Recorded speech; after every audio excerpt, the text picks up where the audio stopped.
So go into Mike then. Mike's doing registration update. Why don't we go to Mike if he's doing the first part anyway, right? Registration update? Yes, but I'm above him on the line there. So. Oh, intro. Yes. Intro, that's me. I didn't see your name yet. Obviously, this is my first time on one of these blended things. And I'm nervous anyway, and I'm not sleeping well, and the family's clock, Anyway, here we are. I did want to just sort of congratulate those that are proceeding well with fundraising, have had socials, are planning the socials. If anyone has any amusing anecdotes, feel free to plunge in. And presumably you're working on a team name and all that sort of stuff. So when you resolve that, send it our way, and then we'll pass it up the chain, and it'll be approved and let you know. Michael, Reed, when the team name changes, does this app allow the captains to update their team page title? And is there a preference on your side to include Team ABC : name? Or can captains just do whatever they want? Yeah, I mean, technically Eli and Brent need to approve the names, but you guys can all change your own names in this new system. So you just go into the captain backend and it just says edit team name. It's very simple. And yeah, don't drop the letters as soon as possible and just keep the new names. Okay. Anyone have any questions on that business? Team names, socials? Has everyone had a social already? Or very soon. Yeah, I think yours too. Is the second? Or? Yeah, because Monday. Clam life and what. Oh, I know. We're all so jealous. So you're going to do it after you do the first training part, I guess? Yeah. Oh, good idea. Good idea. Actually, one of my other town riders first year was coming in to do the first year training ride, then coming to the ride. Great. Great. From how far? Kingston area. Oh, Yeah. yeah. Yes, by any chance? No. He said first year, right? Not That old. Oh, that's 100 year, right? That is That true. old thing. Mike, your turn up on Mike Reed on the dais speaking with regard to just where registration's at, where fundraising at, and then the business of focusing on rider retention and tracking people that are a little harder to reach. Yes, and sorry, my Wi-Fi is getting slow, so I'm just going to keep my video off. Fundraising, we're doing really well. We're pushing 150,000 raised, so that puts us on par with 2019, which was our last ride where our last physical ride when we raised 1.65 million. So that's great. You guys have really picked up this month. It's like doubling every day almost in terms of the amount raised per day. So people are really jumping in. Recruitment wise is kind of a bit of an issue at the moment. We're a little bit behind on that. So we're at about 200 riders. We'd like to be at like 220, 230, 240 at this point. We are having some people just aren't ready to commit yet at this point. So we are going to keep pushing, but if we've got lots of room. So if you know anyone or you want anyone else on your team that you recruit, that's more than welcome. Because of that recruitment fact, we are going to try to focus more on retention this year. So what Eli was referring to is like, if you have any people on your team who are already kind of potentially falling through the cracks, we usually wait till May or June to really do anything. But it would be good to know who they are early on, if they haven't started fundraising, if they're not answering your emails, anything like that, just so we can flag it, especially if they're returning riders. We can, talk to their friends, see if anything's up. We can kind of work it and try to make some person-to-person contact with them and see if they need help or whatever. And then the last thing I just wanted to touch on is accommodations in Montreal. All of the people we deal with there are kind of a little disorganized because of COVID and trying to plan things for the summer in the last 2 weeks. So we are a little delayed on setting that stuff up. We do hope to have the cheaper options confirmed by the end of March. And then we will also release the block that we have at the Sheraton for those of you who want to spend more and get the hotel. But if anyone asks, it'll be by the end of March. People can obviously book their own accommodations now. Many people do. But those kind of deals that we set up are still in the works. And then that's it. Okay, great, thank you. Jane, any questions? Yep. Michael, yes. So for people that have not kind of responded, what do you want us to do? What process do you want us to follow? Why don't you just let me know who they are, and then I'll pass it on. We already have a couple. Yeah, and I think Jeff and Dean have at least one. I've got one. Yeah, there's always one or two, as you know. We go to their home. And they haven't started fundraising either? I didn't check. We haven't checked, but Yeah, I would look at that too. Yeah. To decide whether there's, The other one I'm not worried about, but yeah, and one-day riders often don't respond, but if they haven't started fundraising as well, that would flag for sure.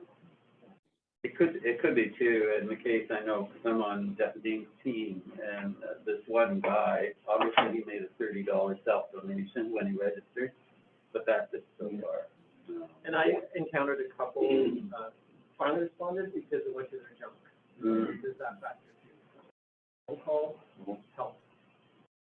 Emma, the reports we're getting from the system are not flagging phone numbers. Can you have that added in? So we can provide phone numbers to team captains?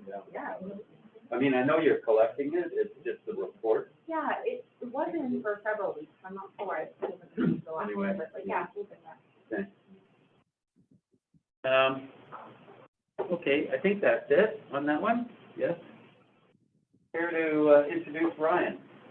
I would love to. I'm sitting like kind of far away from the mic. Can the people online just give me a thumbs up if you can hear me okay?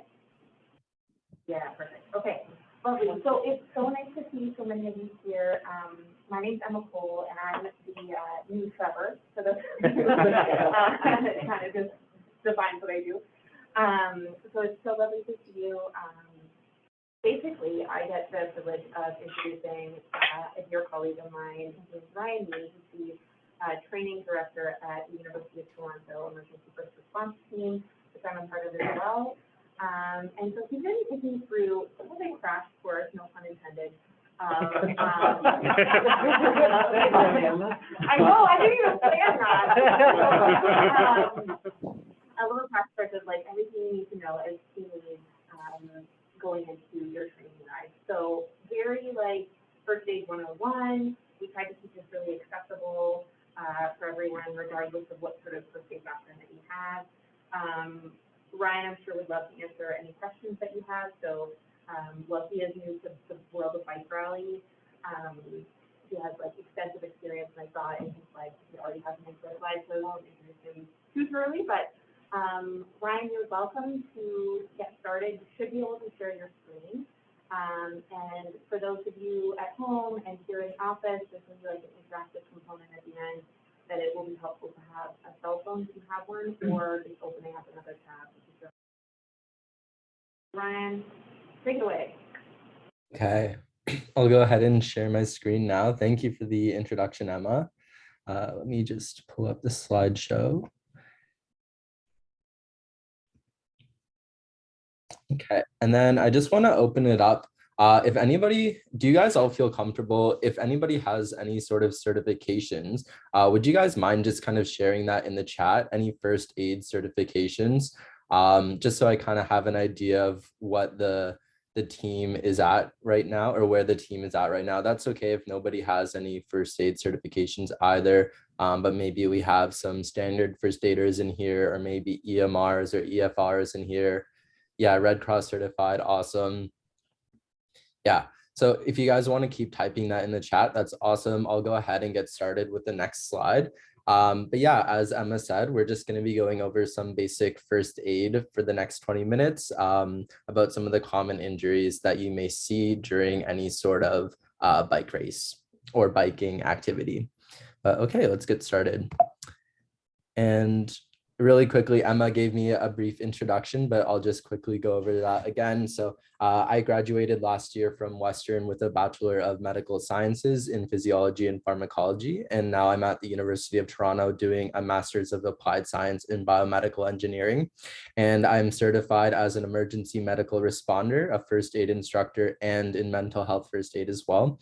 And currently I'm serving as the University of Toronto Emergency First Response Team Training Director. I've also served as a CERT evaluator and responder. So CERT is the Western University team. I've worked at a long-term care home as a resident care aide during the onset of the pandemic. And I've also worked at several Region of Peel vaccine clinics as well, and event medical for bike races, as well as Boots and Hearts, if anybody has ever heard of that festival.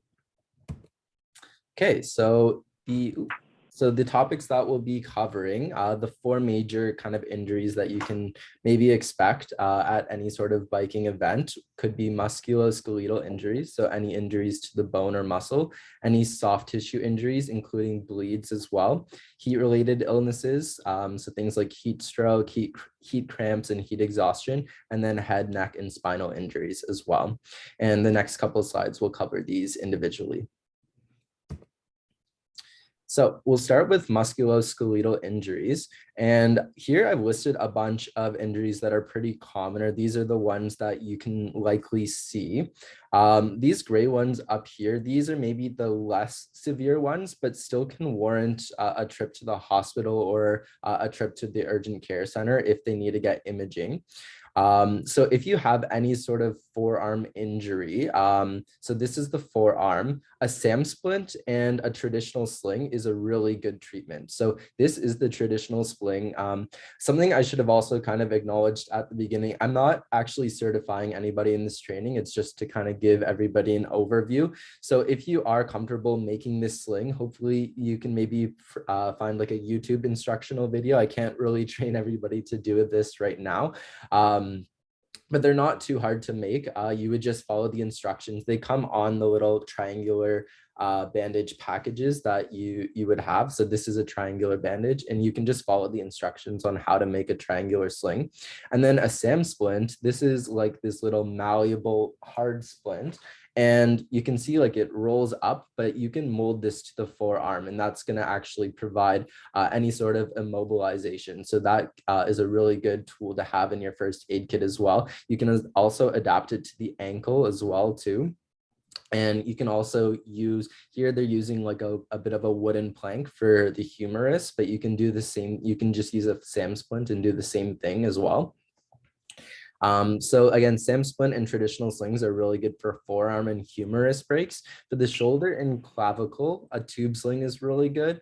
Again, if this is a little bit harder to make than like a traditional sling, but if you know how to do this, that's awesome. I believe it's taught in most standard first aid courses. And then if there's any sort of ankle or knee injuries as well, there are these Ottawa rule outs. There's Ottawa ankle and Ottawa knee rule outs. So if you know what those are, you can just Google them. And those are a set of kind of conditions where if somebody is responding to like a certain type of palpation, so if you're pressing down on a certain area and it elicits pain, then that's a really good sign that they may have a fracture, and you would definitely want to send them to get an x-ray. So definitely Google like Ottawa ankle rules and Ottawa knee rules if you want to learn about those, and if you're concerned if somebody may or may not have an ankle or knee fracture. And then FOOSH, that stands for fall on outstretched hand injury. So what you want to do if somebody falls outstretched on their hand, maybe they flip over their bike and they try and catch themselves, that would be a FOOSH injury.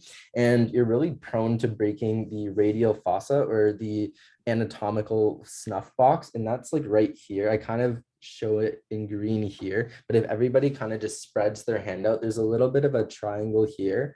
And if you press down on that after somebody's had a FOOSH injury and there's pain, you definitely want to get them checked out pretty quickly, just because if there is any sort of fractures there, you also have your radial artery that kind of curves around. So it can definitely be pretty serious if the fracture can dig into that blood vessel. And then the femur and pelvis, these are red. So these are really big life threats. Most of you probably aren't certified to use a Sager traction splint or a pelvic binder. So if you are seeing massive blood loss from the femur or from the pelvis, you'll just try to control it like you would a normal bleed. And we'll talk about how to do that in a little bit. But yeah, you likely won't be using like these. They look like medieval torture devices a little bit, but they do save lives, and they're not that uncomfortable actually. And these are the two acronyms to remember. So RICE stands for rest, immobilize, cold, and elevation. So these are the 4 things you can do during an MSK injury. And police, this is kind of the acronym they're trying to go towards now. So protect the injury, and OL is optimal loading. So you do almost want to exercise it a bit. You just don't want it to kind of get stiff. And then the ICE is the same. So immobilize, cold, elevate. Okay, I'm not sure what everybody's comfort level with blood is, but the next slide has just a little bit. So just a little heads up. So now we'll go on to soft tissue injuries. And I will also note, if anybody ever has any questions, feel free to just cut me off or throw it in the chat too. I'll keep an eye on there. So lacerations, this is also known as a cut, and these can be really severe if they kind of sever an artery, a vein as well, more so an artery, just because that's kind of where blood is pumping out of. So you can actively lose a lot of blood if you get a laceration to one of those major blood vessels. I'll go right into abrasions. So abrasions are kind of like lacerations almost. Most people wouldn't expect that, but if you look really closely, and what an abrasion is, or what a scrape actually is just a bunch of micro lacerations. Like it's a bunch of cuts that come from you scraping against something. So the treatment for both of these is going to be the same, and the same for punctures as well. It's going to be direct pressure. So if they're bleeding out, you're just going to take your sterile gauze and you're just going to apply direct pressure over top until the bleeding stops. If the bleeding is going to keep going, you're just going to add another one on top. You don't want to be replacing the wound, because then you're just helping them lose blood. You want to be stacking them. For an avulsion, you can do the same thing. So that's kind of when a chunk of skin is either fully out or maybe it's just hanging on by the edge. So again, direct pressure.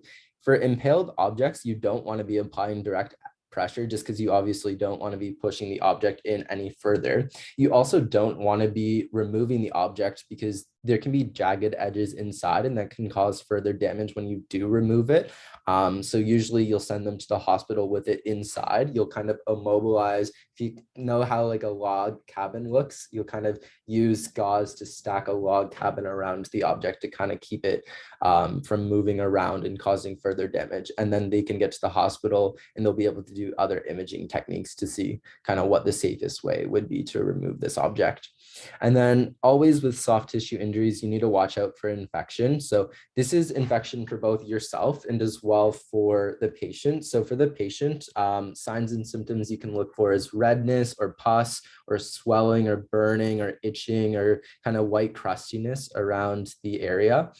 And for yourself, you want to make sure you're always wearing PPE when you're treating these injuries, especially if there is blood or other bodily fluids involved. So gloves at a minimum, mask is always good, especially given that we're in a pandemic right now. And if there's lots and lots of blood, then a gown may be warranted as well as a face shield.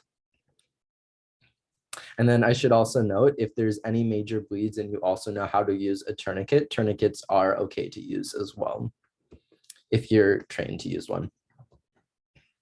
Okay, so we'll move on to heat-related emergencies. So the three major types are heat cramps, heat exhaustion, and heat stroke. And each of these has different pathophysiologies, but all of them kind of have dehydration as their underlying factor.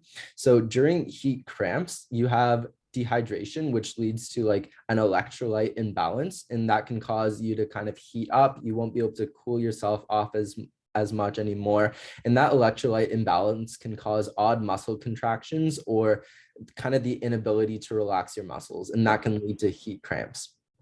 And generally your mental status, your heart rate, and your respiration rate won't be affected for heat cramps. So pretty mild. And in terms of the treatment, we definitely want to remove them from the heat. We can remove tight clothing, and then we can encourage gentle stretching. And if they're alert, we can also provide a cool drink or like an electrolyte beverage. So something like Gatorade. Heat exhaustion is a little bit more serious. So we're still going to see moist and warm skin because they are sweating. But this isn't really cramping. This is more like pre-heat stroke almost. So this is getting to the point where like the body's systems are starting to, the body's cooling systems are starting to shut down just a little bit. So it's not that ideal. Their temperature is rising, getting closer to maybe 40 degrees. I think heat stroke is usually above 40 degrees, and then heat exhaustion is around 39 to 40-ish Celsius. And then you can see these are the different symptoms. So heart rate and respirations rate will typically be normal.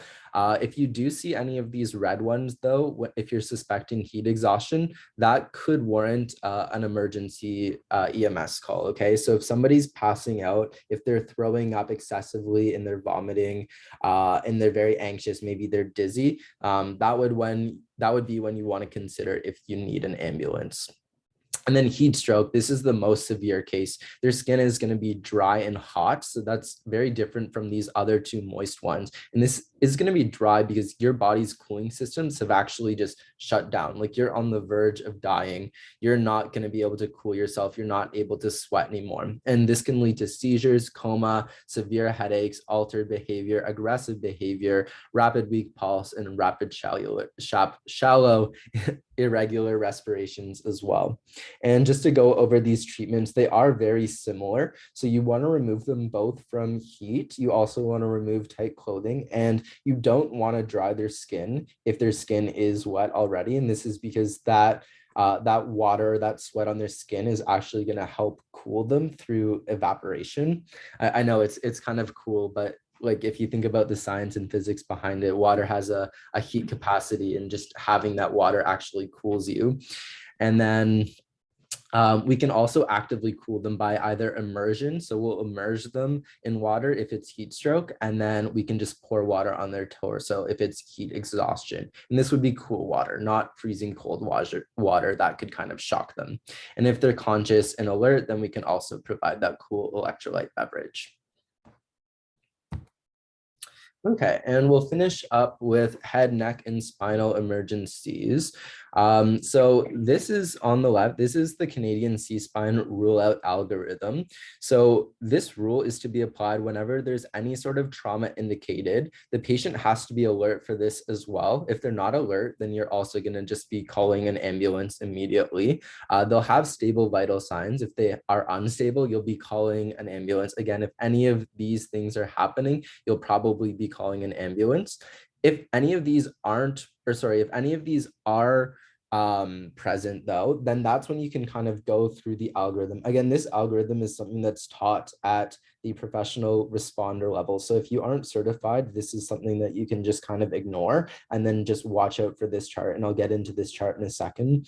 But to quickly go over the algorithms, first, you're evaluating if there's any sort of high risk factors present. If there are, you're going to proceed to spinal motion restriction.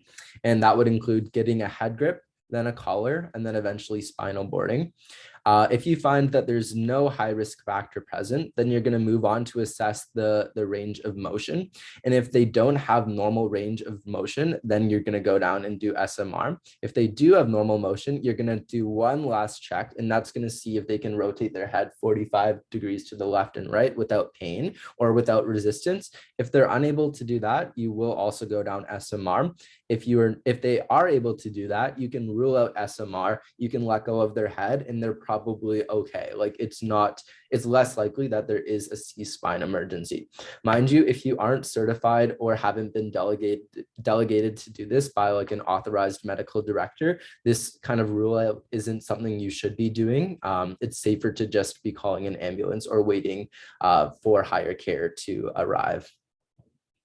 And then something you're always going to watch out for during head, neck, and spinal injuries, as well as concussion signs and symptoms. So these are kind of the cognitive symptoms. So with thinking and remembering, these are the physical symptoms here, and these are the emotional, and these are kind of the sleep related symptoms. I'm not going to list them all off, but feel free to take a screenshot, and you can also kind of Google these too. There are pretty good questionnaires, like concussion protocol questionnaires, that you can kind of go through as well if somebody on your team does get injured.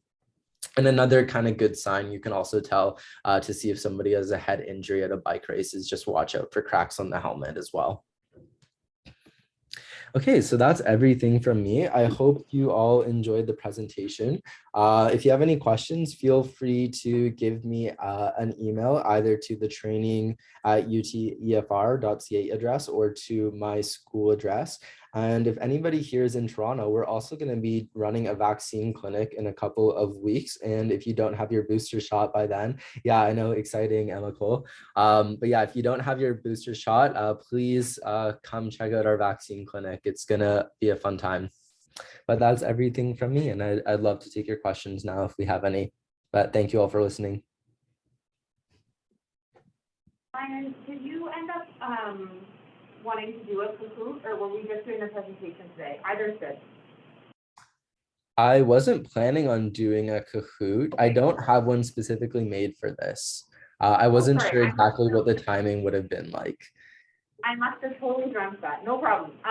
We do have a question from Ricky, and he says, so as we sleep rides or just for personal safety out on the road, what do you recommend a cyclist to carry on them? Are there cyclist-specific jersey size, like first aid kits, or are there any things that you would suggest that cyclists carry with them when they're out riding? Yeah, that's a good question. Are you talking more like for the individual level, or is this like for the team leader level? Like, are you asking what should everybody kind of carry on them, or what should you all as the leaders carry for your team if there's an emergency for your team? This is Ricky here, and I was thinking both, because often I ride by myself and I always have Band-Aids, Neosporin, but then also too, as we do the sweeping, and I'm sure our team captains will tell us more, but I was really curious if there's already built kits that fit inside a cycle bag that have your basic gloves. I don't know, what do you suggest? Yeah, that's a good question. I don't know if there are built-in kits. I would assume that there are. I know that there are like just miniature first aid kits that you can also just purchase. So I'm sure that you could make that work. I think I'm still sharing my screen. So I'll go back to like some of this MSK stuff, because I want to say this is going to be your most common injuries. Like these can all be pretty dangerous, like the soft tissue injuries, heat emergencies, and head, neck, spinals. But you won't really see too many of these. Even if somebody kind of does bump their head, that doesn't necessarily mean it's a spinal injury automatically, right? So I wouldn't see too many of these. So Band-Aids and gauze, definitely good to have as well, just because these soft tissue injuries can go hand in hand with the muscular skeletal injuries. I would definitely recommend triangular bandages if you guys plan on being able to do first aid like at the scene. Like if somebody does go down, then you can go ahead and put them in the splint right there, and that will keep them immobilized until they can get to the hospital. These SAM splints are also pretty small as well. I don't think they usually come up as rolled. Maybe the orange ones do, but I know the gray ones, they kind of come folded up and just like a little sandwich. So those are also pretty small. I guess it also really depends on how much you want to carry with you. Like if you just want to be able to put it in your shirt, I know they have like first aid kits with just Band-Aids, gauze, and triangulars. It's about the size of like your phone that you can just put in, or you can get like something a little bit bigger if you plan on carrying like a little bit of a backpack. But yeah, I would really recommend the MSK stuff and the soft tissue injury stuff. And then water, that's going to be your cure for this, water and electrolyte beverages. But yeah, does that answer your question? Yeah. Okay. Okay, and I see we have another question from, is it Ari or Ari? Yeah, it's Ari, thanks. Great presentation. I think the one thing that stood out for me is if you can slide over to the to the graphic, to the page on heat, I guess.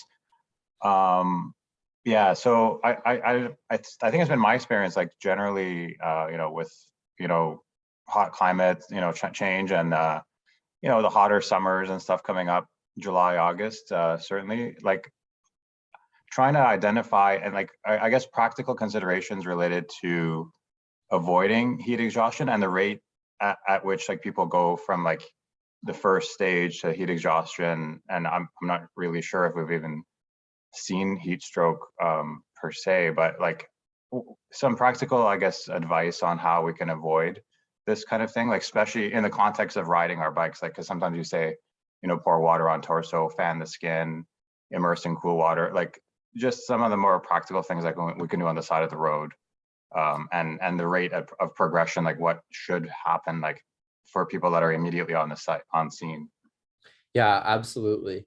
So this kind of shows the major ones to watch out for, like if it is starting to progress. So nausea and vomiting, if you are suspecting somebody's in heat exhaustion, that's kind of like a bit of a red flag that this could progress to heat stroke. So if somebody starts throwing up, this is like a, hey, you should really stop now. Like we don't want you to keep biking at all right now. It is really hard to be proactive about this kind of stuff because I assume like you're going to be biking alongside them as well.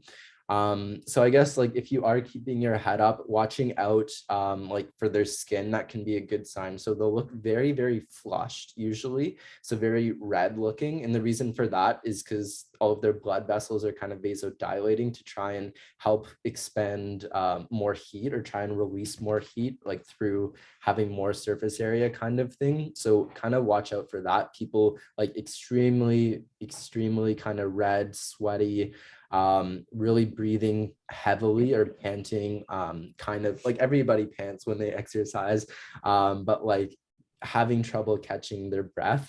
I hate to like kind of say like really watch out for the extremes, but I think that really is the best thing to do, just because like I've personally never seen heat stroke myself. I don't know if anybody else has, but it is pretty uncommon. So I find if you really are just watching about like the heat, if you're really watching closely at the heat exhaustion signs, in most cases you will be able to catch it before it progresses to something like heat stroke. Does that answer the question?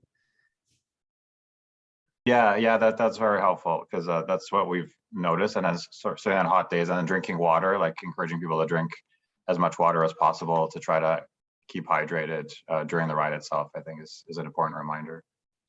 Yeah, great. I think just like at the end of the day, you use your common sense. You guys clearly know what you guys are doing. Do the stuff that you think that you should be doing, and Google is going to be your best friend. Feel free to screenshot any of these slides too if you find like any of the treatments. Like this little summary I find is like super helpful. A lot of this information is coming directly from like the Red Cross Emergency Medical Responder textbook, so it is pretty accurate as of 2022. Okay, and a question from Eli. Yeah, can you hear me? Mm-hmm. Yes. Something that's quite relatively common, you haven't mentioned, it's a lesser malady, but it needs attention. That's what we call bonking, where the rider has used up all their stores of sugars and glycogen, and they've hit a wall, is another expression. Comment? Yeah, that's a great point. And I really wish I included a slide on that. But okay, so hypoglycemia can definitely happen if you're using all of your sugar stores, your fat stores. So glycogen is kind of the sugar storage, like long-term short sugar storage, I should say. And if you're using all of those stores, you're just not going to be able to have any more energy. Just it makes sense. So and then in this time, you're going into the state of hypoglycemia. And naturally, the treatment for that should be to give them sugar. So something like juice or something like preferably a liquid is better than a solid. So like a sugary drink is better than like candy, just because you can absorb that a little bit faster or a little bit better. usually this is more of an issue if people are diabetic, just because they're taking things like insulin. And if you don't eat when you take insulin, then that insulin will just drop your blood sugar so much, and it's actually going to inhibit you from producing more sugar. So it's not too much of an issue. Like for here, usually your body can still produce more sugar as well. Like if like say you're working super hard and you're not taking insulin or anything, your body can still hopefully produce more sugar by breaking down those glycogen stores. It's only when you really deplete those glycogen stores when it really becomes serious. So making sure like that every racer is kind of fed before, and then if they are having like any sort of hypoglycemic event, then administering sugar is a great option too. I don't know if you guys will have glucometers on you, but if you guys do carry glucometers, then you can check their blood glucose level too as well if it's warranted. And then any reading that would be lower than 4 millimolar, that's when you would want to administer glucose for sure. And that would just be like any oral glucose. But yeah, good question. That's something I definitely kind of miss. That would come with exhaustion and just kind of getting tired after a lot of biking. May I add, just from my limited knowledge, your body can run on fat, but your brain has to run on sugar. And if you use up all your sugar, your brain isn't going to be functioning too well either. Yeah, that's very true. So usually in this kind of case, so your brain can't use fatty acids and it can use sugar. It can also use things like ketone bodies, and that's why you can go into things like acidosis as well. But not too relevant, but yeah, that's totally true. So if you don't have like sugar that you can use, your brain won't really be able to use any fat stores. So that's definitely another reason why to consider like whether or not it's diabetes, but just to consider hypoglycemia as well as a whole. There's definitely neurological effects. Being on a long distance ride is no time to be on a diet. Does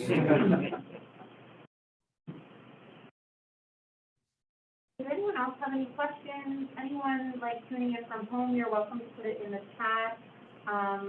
As I mentioned before, we probably should be wrapping it up shortly here. But Ryan has made his email available. You have mine as well. Ryan and I both work together at UCFR, so you're welcome to shoot your questions to either of us. I'm happy to answer them. I can't recall, is the presentation available? This is recorded. We can make that accessible, but I can also ask Ryan for it. Yeah. Permission to make it available to Catholics anyway. Yeah, I know it's a lot to take in, and normally first aid sessions are like a weekend normally, not 20 minutes. So it can feel a little bit overwhelming if you don't have that training background already. So feel free to like look up anything, send us questions. You can always do another session later if you feel like that's something. First aid people at work for every shift. Yeah, We never get. For us, virtually none of us, I would say, has any training, and we're not going to have stuff with us on the road. And, well, we could all travel with Jeff. Yeah. I have a phone with which I can call 911. Yeah. I think Exactly what we're that's my, supposed to do. that's kind of my Yeah, point, that's is the main thing, basically you're yeah. going to call 911 if somebody's in trouble. And you just stay with the person if you're the suite until help arrives, and then you just carry on. It was actually really useful to hear though, to back, Like bandages. yeah, which is, Wow. take it well. So like, I think that's a key piece of information I'm gonna remember. I wonder if it'd be possible to put together something like with these slides that's easily readable from a phone. We'll probably all have phones on us, just to. Yeah, I think it would just confuse you. But the reality is, you're not gonna have a stack of bandages with you, Yeah, right? You're not gonna have a sling. You're not gonna have a sling, you're not gonna have a stack of bandages, but you're gonna have your cell phone to phone 911. Yeah, it's all very much like an organic reaction, you know, like most of this is very common sense, and it's not to panic you, it's mostly just to like, if, you know, you happen to remember one or two things that Ryan said tonight, that'll be golden. So one of the most important things though is the C-spine, because if there's combo, you don't want to be moving anyone. That's right. Stop the cars from running them over. Yeah. Yeah, And in the way. I'll join Ricky in thanking Ryan so much for. Thank you, Ryan. Thank you, for Ryan. joining. Thank you very much. You're welcome, like, drop off the call number. We're gonna get into maybe some more joint stuff, but Jeff, did you have a quick question, or were you commenting on something else? Just wanted to point out for those of you who want to have something on your cell phone, Red Cross of Canada has an app that you can download onto your phone, and it's got all your handy dandy references for first aid, all the stuff I learned in my course recently, because I don't remember all of it. So download the Red Cross Canada app on your phone. That's your best bet for first aid notes. Yes, absolutely. I think even some of the slides that I have here, they'll have the same diagrams like this. Oh, you can't see my screen anymore, but the heat stroke diagram, I believe that all of that is going to be on the Red Cross. It's right. Oh, perfect. Excellent. Yeah. So definitely check that out. Thanks, Ryan. Okay, thank you, sir. All right. Thank you all for see ya. having me. Take care, everyone. To David, Patience, the sweep assignments are the last item on the menu. Next item is really leading a training ride, and as you know from looking at the captain's guide that I emailed everybody, it's all there. If you're brand new at it as a captain, unfortunately, just about everyone who's a new captain has an experienced partner. So you should be great. So I'm just going to read highlights very quickly, and then you can fill in the details in the captain's guide. Right off the bat, if you can't, you'll be assigned slots. We'll do that after this. And you will be responsible for that calendar slot. If the ride gets changed, you're still responsible for that calendar spot. It may get changed because the TTC publishes at the last minute when chunks of the line are down. Right now, they still only have March. They don't have April yet, even though it's that close. So it may be, we'll be updating as required as this goes along and just flipping rides around a little bit so that the people without transportation can make it to the departure point without issue. And we'll let you know when something has changed. So it's up to you. You find a sub. Pretty well everyone has depth in their team, so there's help there, and we can help as well. So just let us know. A week to 2 weeks ahead is when you scout the ride, and that'll be the first time the ride is being executed. Obviously, the second time we don't need to scout it because we've already ridden it. And it's handy if you could do it with a buddy. You can do it in a car, but it's handy if the sort of the team captain person is the passenger, and they can be making notes. They can recognize stuff like potholes on this road. It's spring, are like the Grand Canyon. There's something people should be warned of when you do the announcements at the beginning of the ride. And you may discover, oh my God, they've taken that bridge down. We've got to do a detour. The bridge was up last year. So there may be something like that, in which case, if we have to detour, then it's up to the scout to work out what the detour is and let us know, which obviously is going to be easier to do in the car rather than doing your scouting on a bike. And then communicate that so that Jeff can get the Ride with GPS map updated if there's a detour, and get it on the bike rally calendar in time for riders to check on the Wednesday before the weekend to assure that they've got the right route and the right departure and the right time and all that sort of thing. And a week before, the people who will be car sweeping will want to get that sort of organized. So that may mean picking up some water, and if you don't have a floor pump, picking one up from PWA. PWA also has a universal bike rack that you can borrow. You'll have to find out how to put it on your car, I guess. But anyway, about a week ahead of the ride, you want to organize that if you're the bike sweep. And the night before, Oh yeah, and phone number. Will people contact you, or should they go through team leader in terms of who the help phone line is being forwarded to? Okay.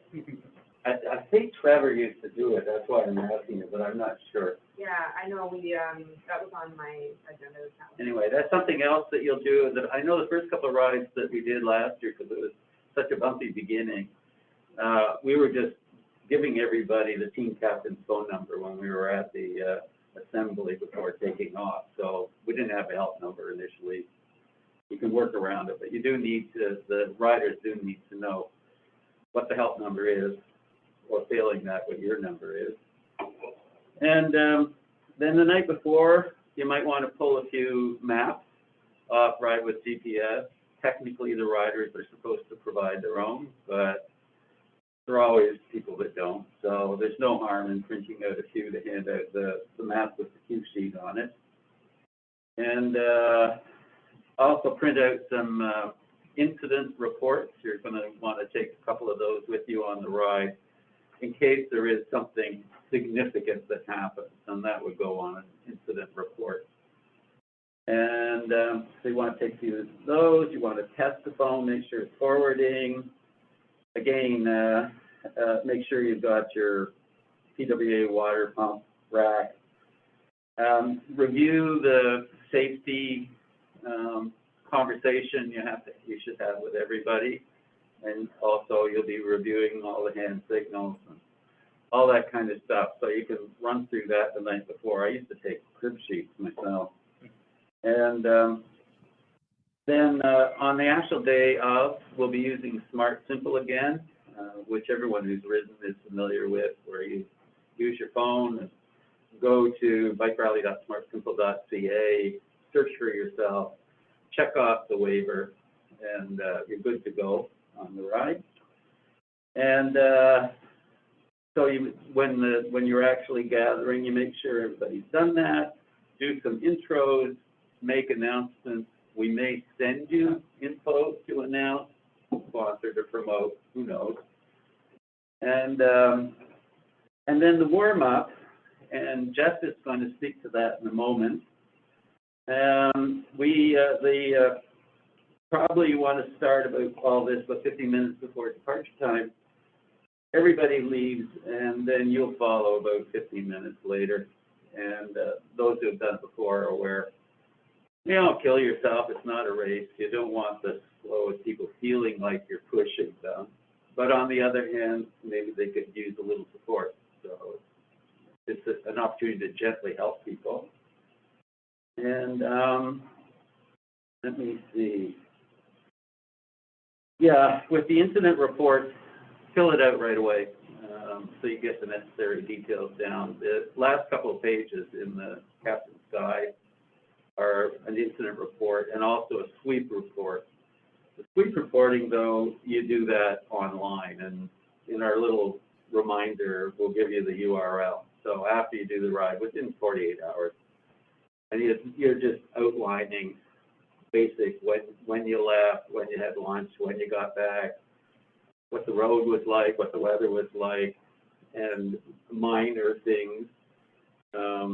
Somebody that seems to be struggling, so we would like to know who that is so we can tell their captain that they maybe need a little extra help. That goes into the week report. And that's about it. If anyone else could think of anything I've left off. Sorry, I apologize, I was distracted. Are we using Smart Simple for a second? Yes. And we're also going to be using it, I don't recall this, but it can have, I'm setting it up with Cam McLean over the weekend. We're going to try and get our ducks in a row. The system can also automatically send out reminders. So if you're scheduled as a sweep, then it'll send you a reminder in time to, don't forget you got to scout this route, that kind of stuff. Now, I'm kind of think if we have a last minute route change, then the reminder is going to go to the wrong person in a sense, but you're still the one responsible for the ride that day. So it should work out. We'll be making use of those reminders, so they're part of the Smart Simple setup. Now, Rob had mentioned early on, it would be nice to have a bit of help with regard to the warm-up routine.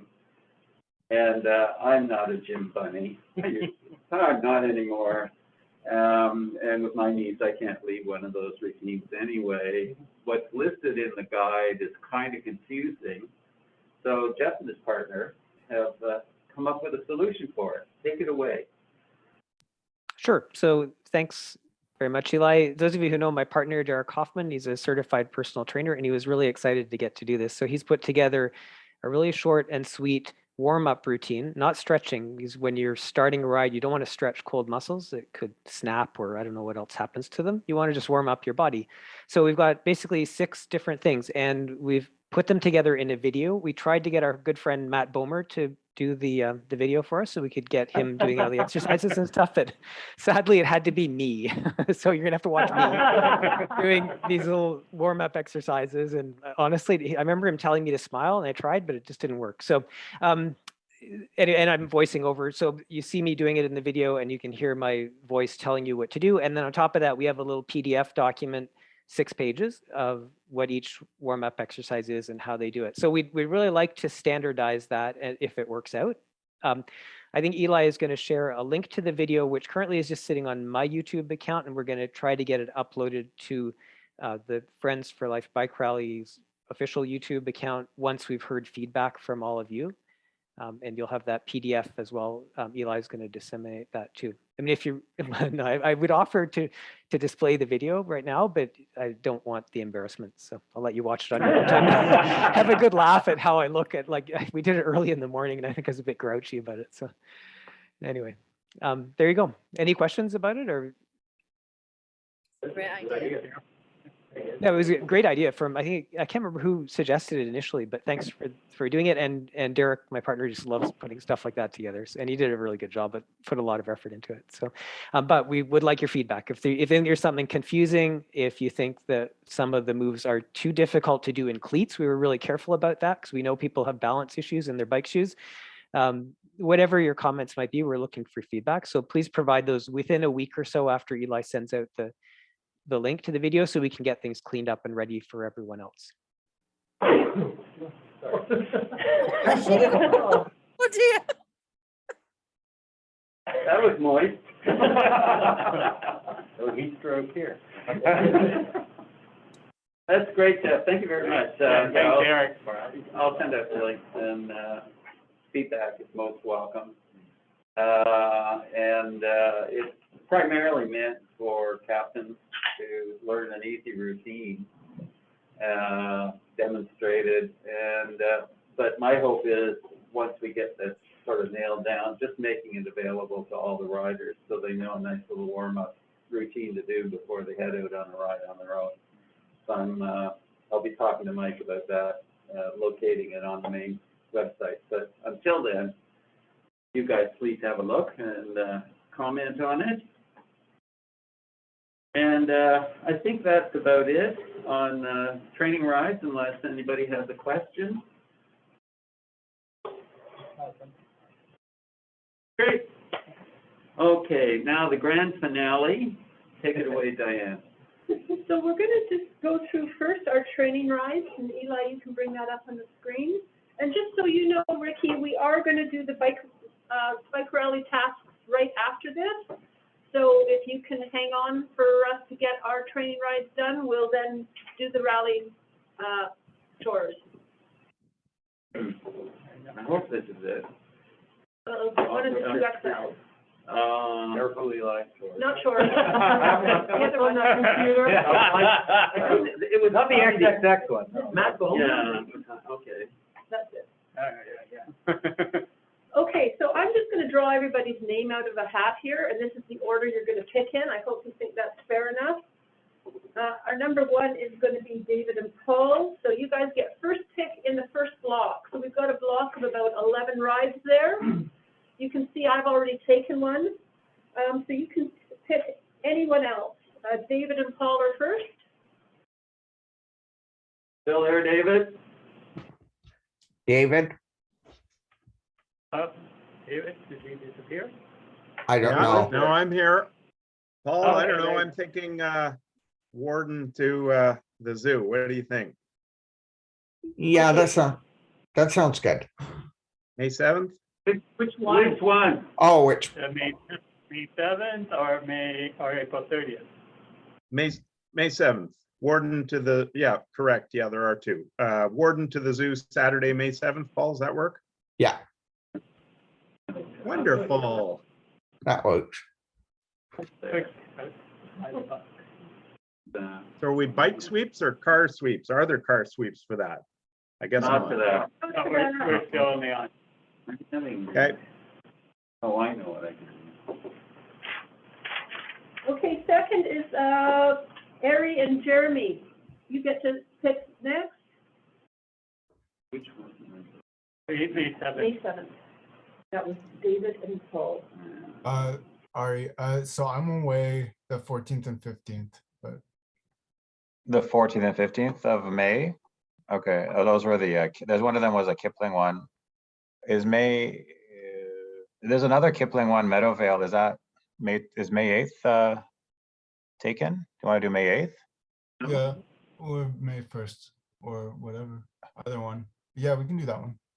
Yeah, let's do May 8th, Kipling Meadowvale. All right. Okay, Helen and Rob are number 3. Will you, Should be April 24 comer?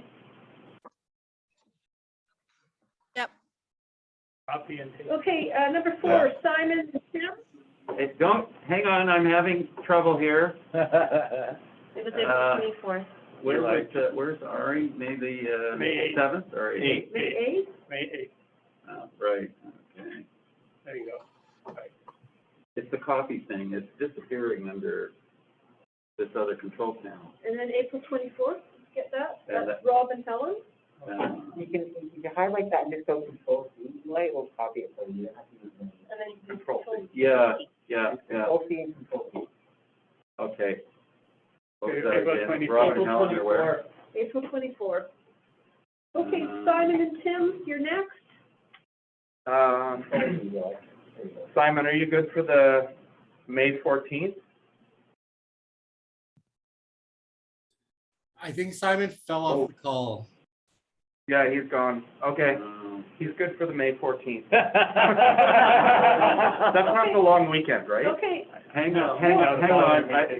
Everybody hang on, I'm having a technical problem. How did, Control Z. I lose it, I'm losing it all underneath the control panel I am for the hand bombing. Zoom. I am hand bombing it as well. Oh, Okay. there, I got it down. Okay, there, that works. No, I'm sorry. Sorry, that was, May 14th, we have Simon and Tim. Assume, just want to make sure, that's not the May 2-4 weekend. No, right? that's It's the the next following one? 21 and Perfect, 22. okay. Oh, So I'm not allowed to pick that. Okay. Okay, number 5, Dean and Jeff are next. How about we'll do the other Warden Zoo, 30th of April. Sorry, was that Steve and Jeff speaking up for me? That's taken. What? I've got Diane it. and It's up Debbie. there, Diane and Debbie. Oh, I didn't see that. Sorry. Where was Simon? I didn't see that. Okay. We're May closer to 14th. being coughed on. Well, we'll do the for credit then, May 1st. May 1st. That's Dean and Jeff. Yes. Oh, sorry, I heard Steve and Jeff. This is going to be confusing because we've got Steve and Jeff and Dean Okay. and Jeff. Next is Stephen and Jeff. Okay, so Stephen and Jeff will take April 10. make it Jeff and Dean.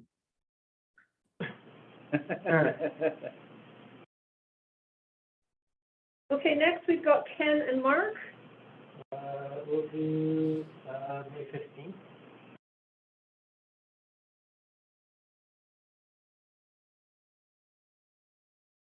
Okay, next we've got Michael and Vanessa. Yeah, sure. 21st? May 21st? Okay, next we have Michael and Vanessa. That was us. them. I know. Again? Now we're going backwards. Oh, okay, so are we in the next block then, or? still No, in there's block? still 2 in that block. Okay. You want to do Yeah. April 16th? Oh, one, April 2nd for freezing rain. eh? Okay. I've done that right before. So our next one is Ken and Mark. Do I have to take from the first one? Yeah.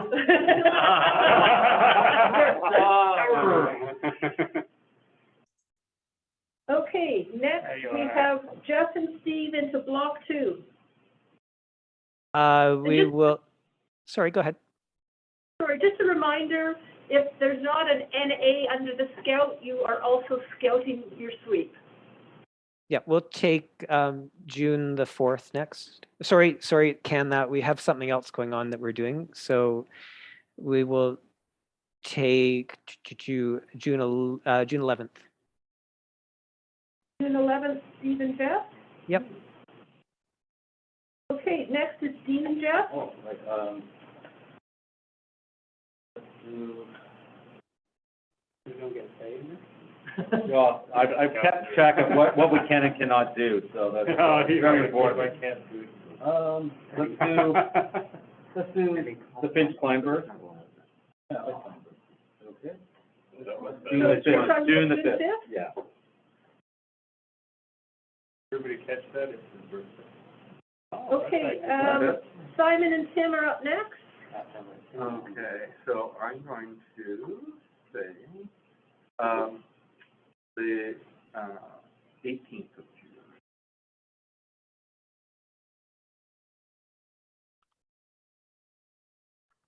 Okay, Helen and Rob. We'll do the Lincoln ride.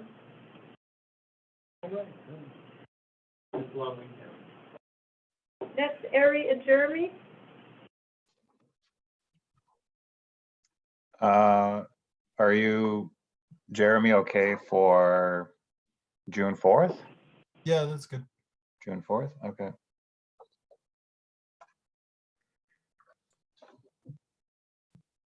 Okay, then we're back to David and Paul.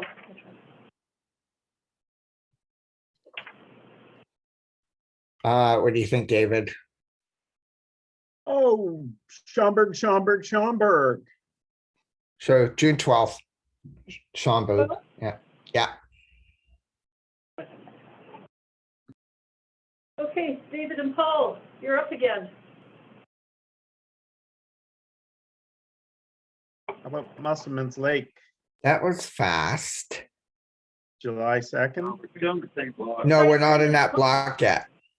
Oh, So we're in the second block still, right? Right, yeah. Okay. What about Warden to Pickering, David? wonderful. May 28th. May 28th? Oh.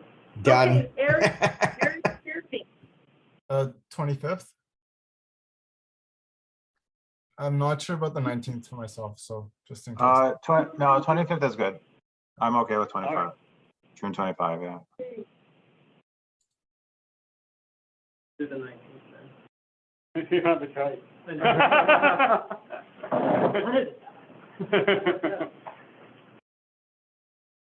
Okay, we're in the third block, and we're with Simon and Tim. Okay. I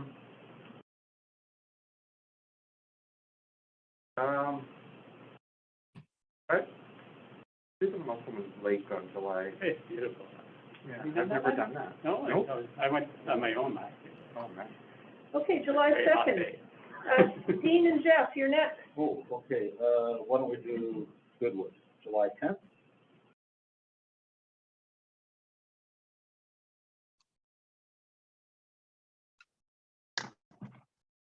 Steve and Jeff. We will take July 9th.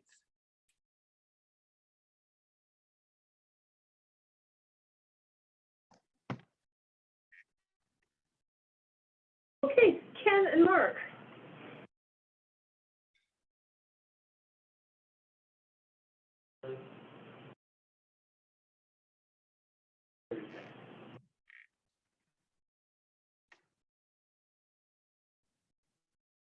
And Michael and Vanessa.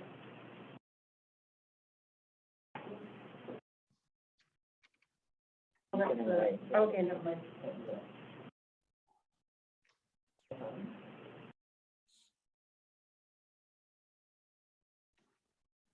23rd.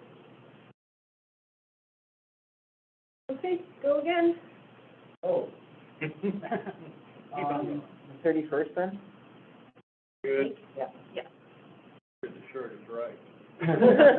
That's short. Oh, short is that one. Okay, Ken and Mark.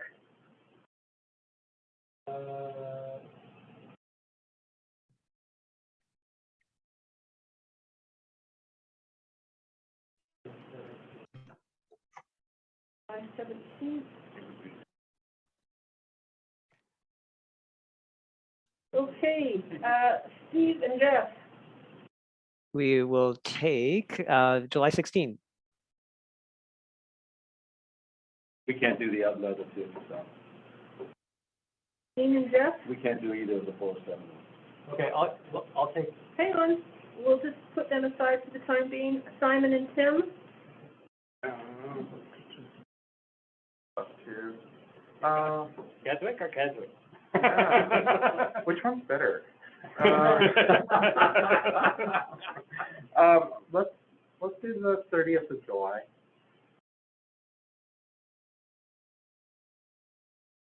And Rob and Helen. we have a conflict on the 24th, which is the only one left. Oh, right, you're at a wedding, both of you. We getting married? No. Maybe after bike rally, you never know. Okay, that gives us Ari and Jeremy. Does the 24th of July work? No, I'm gonna be in Algonquin. David and Paul. I'm away, July 10th to 26th. If, Simon and Tim could swap their Keswick ride, I could do the 30th, but not the 24th. Simon and Tim, can you flip? Yeah. Okay. That works. Thank you. Yeah. Thank you. I think.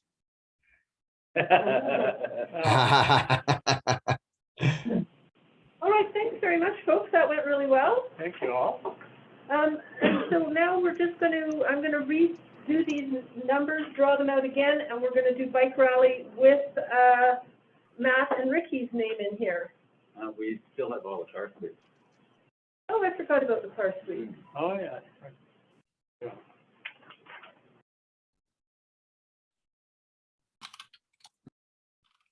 Okay.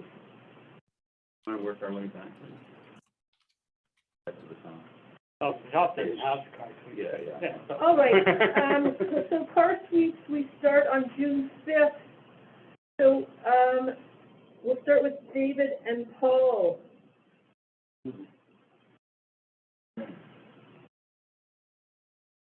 Sorry, when was the first date for car sweeping? Car suites start on June 5th, and we'll just do the whole thing. Okay, we'll do June 5th, David? Yep. Okay, Yep. With that. Okay, Ari and Jeremy. Anything works. Anything works. I would, okay, so anything, but just can we avoid June 12th? Anything other than June 12th, I guess. 18th?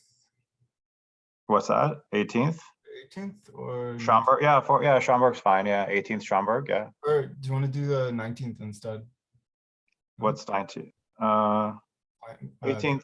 18th is good. Okay. Okay, Helen and Rob. We'll do June 11th, Kleinberg.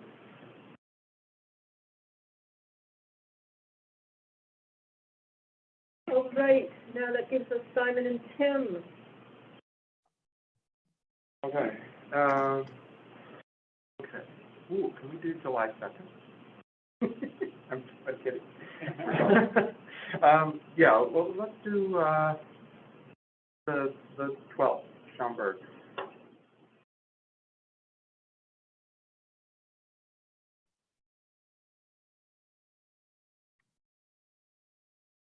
Okay, Dean and Jeff. We can do the terracotta, 19th.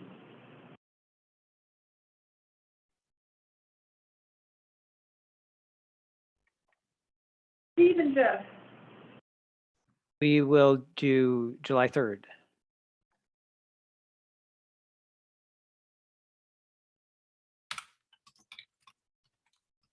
Ken and Mark. June 25th.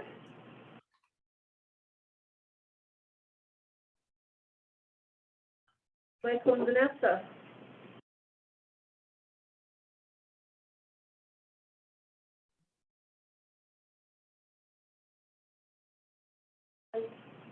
Yes.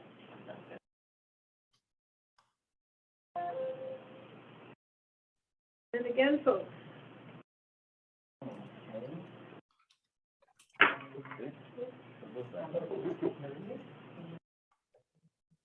Yep.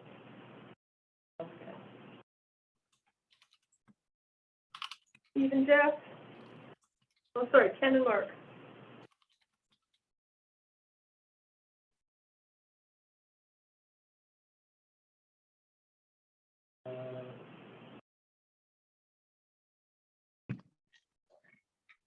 No, I think, sorry, I don't agree.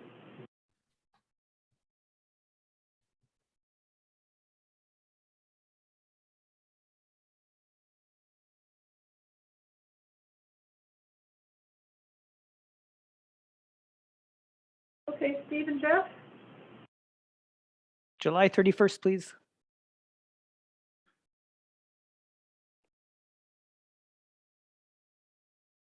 If you don't mind, can we move our 30th to the 23rd? Oh, sorry, we're doing the 23rd. Here, you can't. Right, and.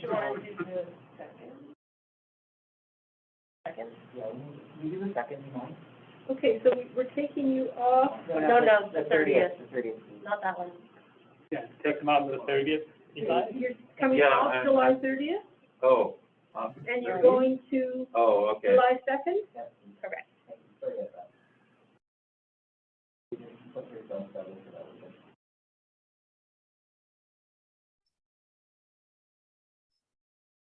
Okay, so that has us at Dean and Jeff, right? We'll do Bell Fountain, 23rd.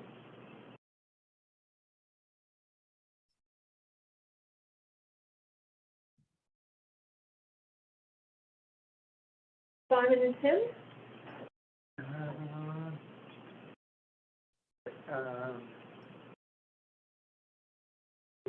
So the 17th, cell phone?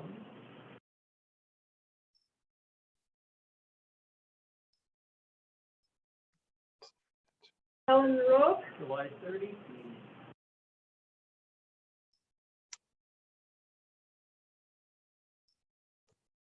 Ari and Jeremy?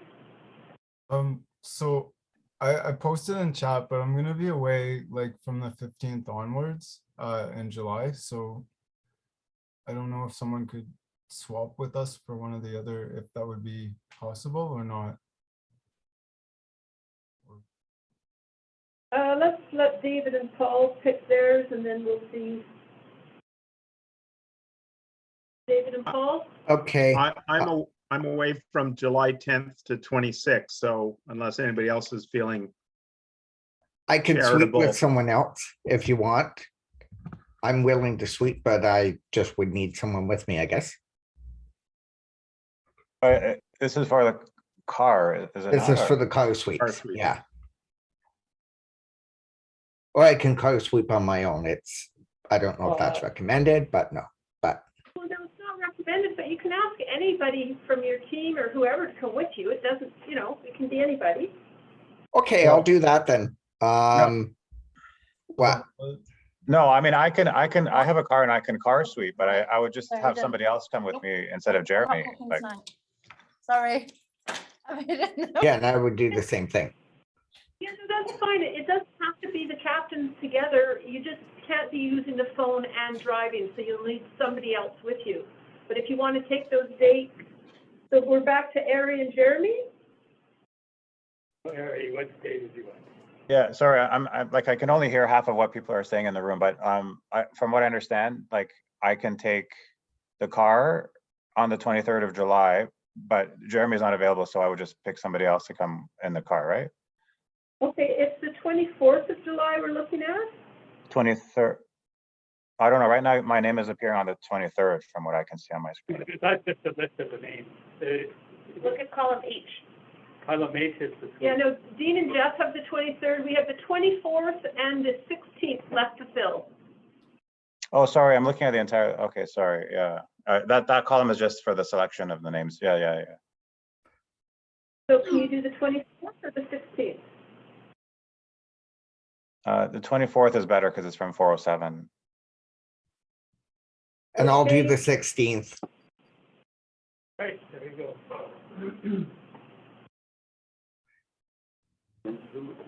Paul? I'll do the 16th. Yeah, it's Paul. Yeah. So again, it doesn't have to be your captains together. You just need 2 people in the car. Sounds And the good. same for your bike week. If something comes up and one of you can't make a particular day, you can just ask one of your experienced teammates to sweep with you, right? Sounds good. Okay, so we're going to just draw these out again, and we're just going to add Matt and Ricky into the pile, and then we're going to do our bike rally chores, sweeping and chores. So if Eli can change to that schedule, you'll see that Mr. Walker and Mr. Robinson have agreed to do day 2 the whole day. If everyone's okay with that. So it kind of works out well because that leaves us with 9 sweeps and 9 captains. You signed out. There you go.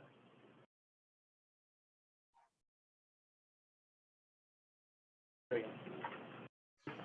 And the first out of the pick is Helen and Rob.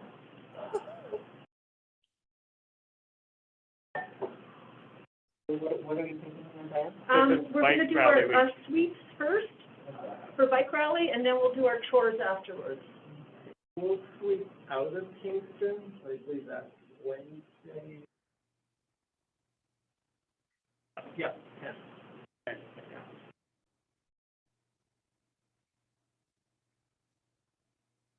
Okay. AM suite. Yeah. There you go, yeah, only AM that day. Okay, next we have Dean and Jeff. We're just doing. Yeah, sweet. Just do the sweeps first. Sweeps, yep, okay. I don't, doesn't matter. We'll sweep on the first day, yeah. AM sweep is fine. Sweeping out of Toronto? Sure. Okay, Simon and Tim are next. So why don't we do the 11th AM suite?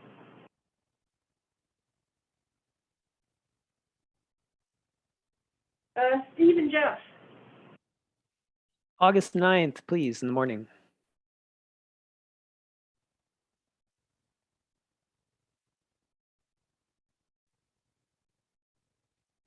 Next we have Matt and Ricky. We'll do the AM sweep on that last one available, the 12th.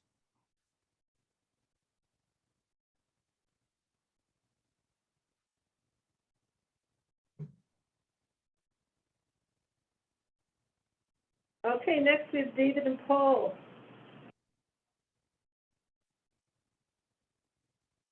I like Montreal afternoon sweep. Yay. What do you think, Paul? Are you serious? Yeah. Okay. Always serious, Paul. Yeah, okay, let's do afternoon sweep. Well, it's not like we can show up late, right? Well, right, exactly. Let's do afternoon sweep, August 12th.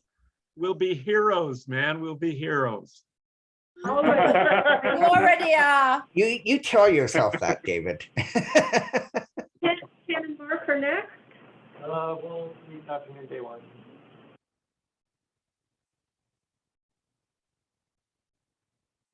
Okay, Ari and Jeremy. Day 4 or 5? Day 5? Sure, let's go with day 5, yeah. Okay, the 11th. Oh, yeah, sure, yeah. And that leaves, oh, sorry, you got picked last those times, sorry, folks. Michael and Vanessa, you're doing August 10th. Yep. Okay, now we'll do the rest of the chores. And we'll start with Michael and Vanessa.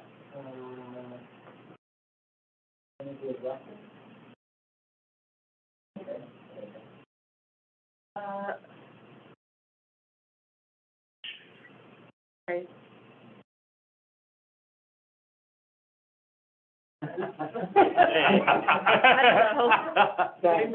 The 10th, we'll do breakfast on the 10th. Oh, there is no breakfast on the 10th. Yeah, that's when we're leaving. 11 sounds great. Sorry, can I just ask a question? What is a lunch service involved? Yeah. Breakfast and lunch. Oh, I said them in lunch. I'm sorry. People Thank just you. can sometimes help at lunch, right? They do? You help. Yeah, you help the hand out- caterers at lunch, Ari. The caterers start out, and then the bike riders take over gradually to relieve the caterers so they can eat. Okay. Okay, so let's just do our meal first, then we'll go back to the bikes. So Sorry, next but- is Ari and Jeremy. Pick a meal, please. Gonna do lunch day 2. Yeah. Or Okay. Yeah, do it. I actually had no idea that the rider, so this is the team, actually coming to a lunch and then helping serve lunch and then riding on? I didn't even realize it somehow. Yeah, they do that so that the food crew can eat. Okay. do we want to do day 2 or a different day? No, let's do day 2. Okay, Ken and Mark. Breakfast and accounting. So we might be late one. David and Paul. Breakfast in Kingston.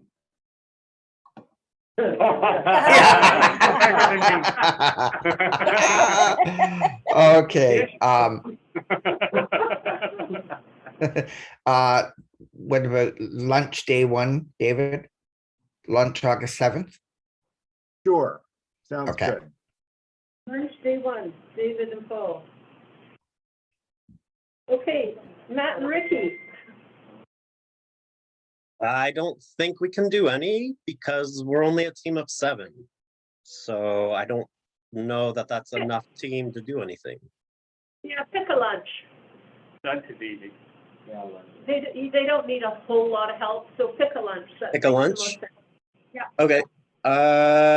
We'll do lunch on the 10th then.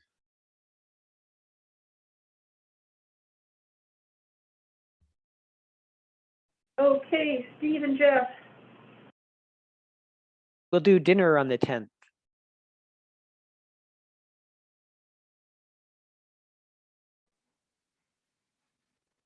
Simon and Tim. Let's do, lunch on the 12th.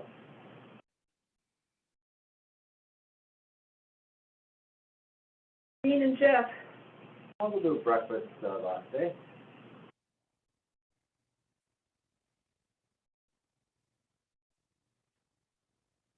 Helen and Rob. Dinner on the 11th?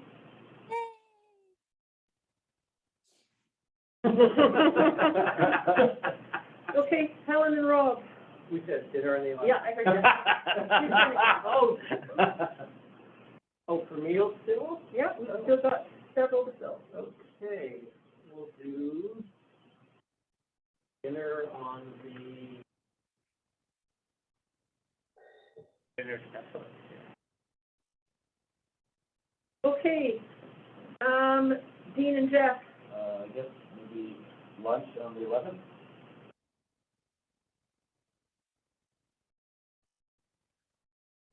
And Simon and Tim. We've got breakfast on the 9th or dinner on the 7th. Let's do dinner on the 7th.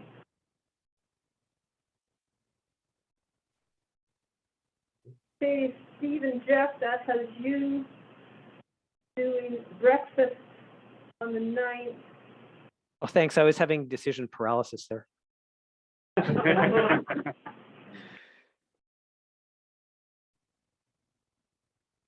Okay, now we'll do bikes in and out. Matt and Ricky. Bikes in the truck or bikes out of the truck? So it's afternoon chore or morning chore? And this is with the team? Yeah, Like- yeah, it's very, like, in the truck, you only need like a few people. Like, is it like 7 people can get this done? Oh, yeah. Oh, yeah. With our teams, usually only 3 or 4 show up. Yeah. Oh, okay. Never. Good to know. Sorry, let me just look real quick. We'll do the 8th. So wait, bikes and trucks is at the At the end of the day. Yeah. at the end of the day on the 8th. We'll do that.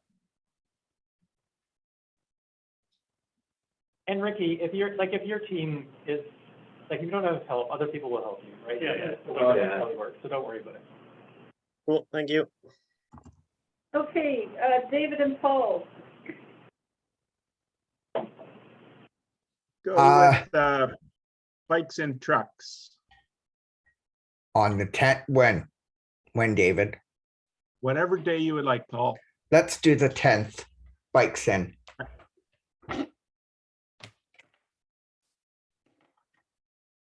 Ken and Mark. Bikes out on the.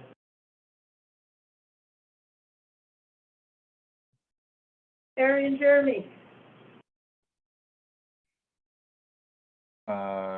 Jeremy, do you have any preference? Do you want to put it in? No. No? Oh, yeah, let's. For the do- bikes, Do you want to do bikes on day 1 bikes in day 1? or day, yeah, well, because we're sweeping on the 11th, so, On the second day, right? yeah, or the 11th. Oh, yeah. Oh, Yeah, what's no, that? don't do, yeah, okay, yeah, we'll do it on the first day because, yeah, we're sweeping, well, that's a PM sweep anyway, but yeah, separate it, split it up a bit, yeah. Okay, bikes in the 7th. And that brings us to Michael and Vanessa. Bikes out on the 12th, yeah. I'm just noticing a problem with the spreadsheet. I think your NA for bikes out of trucks is on the wrong day because it's when we get, let's see, when we get to Kingston, bikes don't go in the trucks, right? But when we leave Kingston, there's no bikes. So that would the NA for the bikes out of trucks should be on the August 10th, shouldn't it? I think they're just in the wrong order. So bikes out of trucks is actually the morning duty and bikes in trucks is the afternoon duty. for that day. Well, no, I understand the order. What I'm saying is that when we leave Kingston on August 10th, there are no bikes in the trucks. They're in people's rooms. So Ken and Mark will be sitting around not knowing what to do on August 10th. Oh, like you should swap the Okay, rides we'll on the take that one. Darn, the secret's out. So I think you just want to reverse the, if Ken and Mark are okay with it, I think they are going to do it on the 9th and then the 10th will be the NA, right? That's right, yeah, thank you. Yeah. Thanks. Thanks, Steve. Hey, guys, I hate to interrupt, but I gotta go. Okay, thank you. Bye, Helen. Hi. Hi, Helen. Bye, see you all soon. So we just had Michael and Vanessa pick, right? Yeah. Okay, you're up again. Oh, yeah. So you have 2 choices.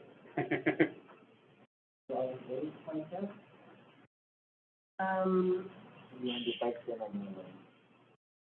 the 11th.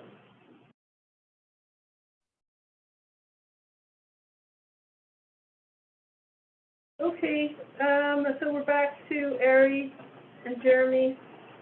We should bikes out on the 11th. Oh, back to us, okay, so what are they, we have the 8th and the 11th? Yeah, hang on a second. We're we're moving Michael and Vanessa to what? Bikes out on the same day, Bikes out. on the 11th, because we're already doing breakfast. so Yeah, we're out. yeah, makes sense. No, not that one, Eli, left to right. This one? Yeah. That one moved there. And that one goes where? Probably One to the right. Oh, really? I'm getting motion. sorry, you want to do bikes out on the same day you're doing breakfast? Because we're up early and Right, okay, it makes sense. You're gonna be up anyway. Yeah. Yeah.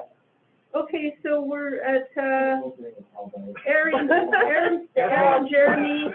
So we've got bikes out on the 8th or the 12th? Bikes in on the. Bikes in on the 11th. Or the 11th. Oh, no, 11th, we're doing PM sweep, but I guess, what, the 8th then, Jeremy, or? Yeah, we can do either one's fine. Just to avoid, well, I guess that, yeah, out and then PM sweep and then out. It's better, yeah, I don't know. because we'll probably do it later that day because we're doing lunch, right? Oh, we got lunch. Okay, I think Lunch. we just have one left, Yeah. right? Ken and Mark? Sure. And they just go in that column. Yeah. This one? Yeah. Yippee. They don't, no choices in that, I guess. Okay, so we'll just, that looks good. Take a quick look at that picture. All right, thanks everybody for letting that go really quickly. That's great. So does anybody have any questions about chores or anything else? Yeah. How many team members are expected at a lunch service? Because we've got a lot of first-year riders, a lot of one-day riders who I expect might want to take a little longer. So basically, what happens is you show up at lunchtime and you get something to eat typically, unless you don't want to eat right away, and you just ask them at the table, does somebody need relief, does somebody need help? So it's not like everybody in the team's going to end up doing lunch. Well, not at the same time anyway. As you come in, if you know you're supposed to be doing lunch, you offer your service. Yeah, you offer your services, but, people come in at different times, so you Okay, don't, just because, it's not like they hold you for an hour and a half or anything. No, They just hold you no, until no. the next teammate comes in and relieves you. Yeah, and then my so, question is actually the opposite, not as to how long we'll be held, but day one lunch that's a long way to go, and we've got a lot of inexperienced riders on our team who may take longer to get there. So I guess that's my question is what's the usual number of people you have assisting at lunch? It just changes based on when people show up. We don't forget, we have food crew there, so they're going to be there serving lunch, and you're just giving them a relief so that they can take a break and eat lunch too. so if they've all taken their break, by the time your last riders get there, they don't need them anymore. Okay. Okay, sounds good. And I think that's typically the case, right? For lunch breaks, you don't want the slowest riders getting in latest to have to do duty as well as eat lunch, because then they'll take forever to get to Right. camp, right? So typically the Right. slowest riders are relieved of lunch duty, so. Right, okay, yep. As long as you don't have a number for us that we need to meet, then we'll do it on a best efforts basis. Yep, that's right. Okay, Okay, there's no contract ever escalate or we're gonna hold you to. To save the tastiest bits. If there are any. There was that.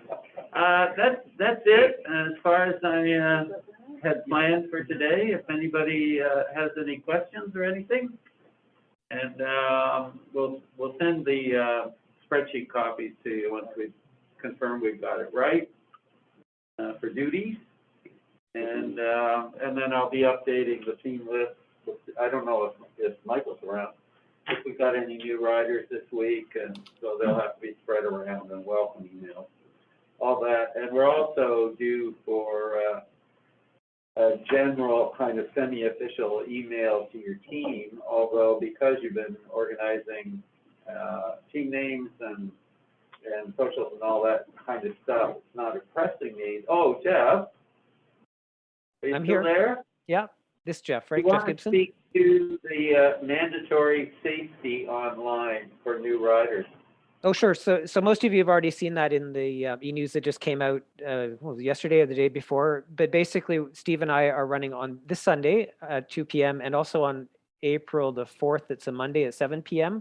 We're running the same session twice, so new riders can pick, or new participants. And it's all about rider safety and how to prepare for training rides. Mandatory for people who are first-year riders. And now I need some help from Emma Cole or Michael, if they're still on the call. Are we getting individual emails from PWA sent out to those first years, or is that going to be up to the team captains to do? Sorry, I just came in partway through that comment, but in terms of making sure that people know that it's mandatory, is that what Yep. was the question? Yeah, because I think did we email the first year people about the previous session individually? Yeah, there was one like big first year email that had like all the important dates in it. And then the most recent sort of e-news that went out yesterday morning said that it was, like, it went out to everybody, and it said, like, about the safety session and that it was mandatory for first year. Okay, thanks. And in terms of, for those who miss it, like we covered half the riders in the first session we did, which was just general information about the bike rally. We will record the session, so it'll be available for playback on PWA's YouTube channel once it gets uploaded. I think the previous session is still waiting to be uploaded, and then we'll sometime in April, hopefully we'll have the rider safety one uploaded as well. So, and it's, of course, it's not closed to be only for first year participants. Anyone else who wants a refresher on the rules of the road for cyclists is more than welcome to join us. It's all on Zoom, so easy to attend. How will we know if a rider has not attended? So I've been taking attendance the best of my ability. Some people only give me their first name, and it's tricky if their name is John, for example. So a lot of first years with that name. But so I've given a list to PWA of who's attended the first session we ran on the general bike rally topics, and I'll be taking attendance for this second set of sessions as well. And then presumably through PWA, or if you want, Eli and Brent, I can send you the list as well that I took attendance for, so that we can follow up with those first years and make sure they watch the videos once they're uploaded. But at this point, I wouldn't be following up with people if they missed the sessions, because I don't think we have videos ready for them to watch yet. Possibly it can just be an element in a general email, because it's going to be useful information for people who are returning, but they never have actually done a 6-day ride. They've done virtual riding. The shorty last year was only a half training period. So it's probably useful information, and it can go out in general email and emphasize a particular import for brand new riders. That was in the last e-news? Yeah, it was, the information was in the e-news. Okay? Yeah. All right. Thanks, everybody. All right. Thank you very much for coming.